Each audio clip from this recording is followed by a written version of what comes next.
Welcome to the Paul Robeson House Museum in Philadelphia.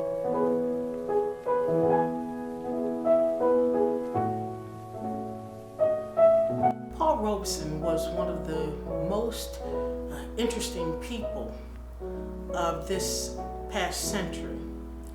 He was interesting because he was an actor, he was an author, he was a singer, he was an athlete, he was a linguist, an all-American hero.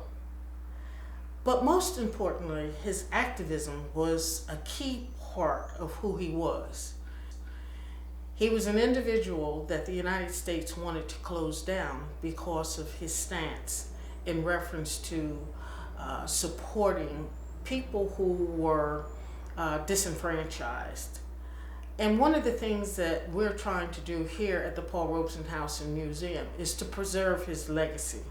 A legacy that speaks to not only his day, but of course today. The most important parts of the house would be the first room upstairs and also the last room in the back, because that was his bedroom. In the first room, we talk about his political activism. Here are some of the pictures that we have related to his protest days, and also the script from the Un-Americans Committee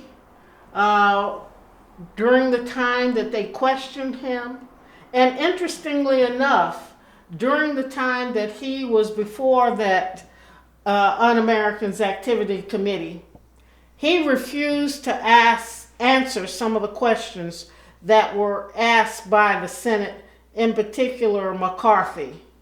His legacy speaks to your life and my life today, because we are going through some troubling times in this society. And the same kinds of things were things that were being protested during his lifetime. People being disenfranchised, people being shut out of all types of things, issues related to people having their rights taken away, as we know, especially when it comes to people who want to cross our borders. Some of the important parts of the house, of course, would be in our cases. We have various books that have been done by individuals over the years. Certainly it's not a complete collection, but it is a collection of some of the books that are important that talk about him. We also have his bedroom where he slept, and of course the chair that he sat in to rest. Many people thought that he was bedridden the whole time that he was here, but that was not the case, because many days he spent out on the porch or walked up to friends' houses and took different trips out of the house.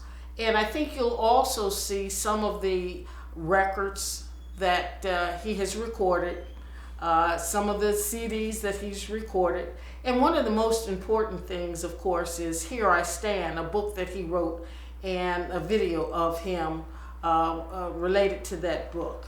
You'll also see some of the things that he did in terms of eating and the plate setting that we have here. And we also have just added new photos of his wife, Islanda Good Robeson. She was a powerhouse in and of herself, and many people don't realize how powerful and how influential she was. So we're trying to bring that to the forefront also. Specifically, we need help in a couple of areas. The first, of course, is to be able to get his message out and to keep it out and to keep it alive, because one of the things that happened as a result of the activities that took place in the 50s when they took his passport away was to shut him down. And that means that he was unable to sing, act, or do anything in public places because they did not want him to carry his message forward. That's the first thing. The second thing is that I would welcome people donating to this house so that we could complete the renovations of this house and the administration building, and that we would be able to physically have the materials and documentations and things that we could share with the public, not just here in Philadelphia.